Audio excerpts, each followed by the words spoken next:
అందరికీ నమస్కారం. బీకోట టౌన్లో నిన్న సంఘటన మీకు అందరికీ తెలిసిందే.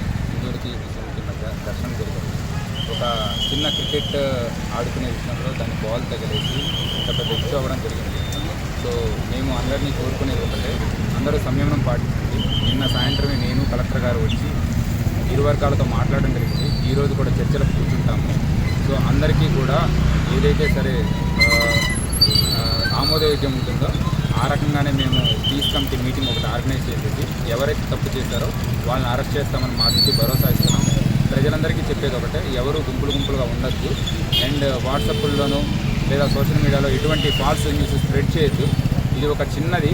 సో ఇది ఒక చిన్న విషయం ద్వారా వచ్చిందే తప్పితే ఇంతకుముందు కానీ ఇప్పుడు కానీ పరస్పరం ఎవరి మధ్య విభేదాలు లేవు. మొదటిసారి ఇంత పెద్ద లా అండ్ ఆర్డర్ ఇష్యూ రావడం జరిగింది. దీన్ని ఎదుర్కోవడానికే నేను కలెక్టర్ గారు ఇక్కడ నిన్న వచ్చాము, అందరితో మాట్లాడాము.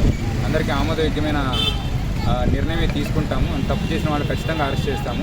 అండ్ ఎవరికైతే సరే ఆస్తి నష్టం జరిగిందో ఆస్తి నష్టం కూడా ఈరోజు లోకల్ ఆర్డీఓ గారు, ఎంఆర్ఓ గారు విజిట్ చేసి పర్సనల్గా ఎవరెవరికి ఎంత నష్టమైందో కూడా దానికి తగిన కాంపెన్సేషన్ కూడా వచ్చేలా మేము చర్యలు చేపడుతున్నాము. అందరినీ మేము చేసే రిక్వెస్ట్ ఒకటే, అందరూ మీ ఇళ్లలో ఉండండి, అనవసరంగా బయటికి రావద్దు అండ్ అల్లర్లో పాల్పడద్దు దయచేసి.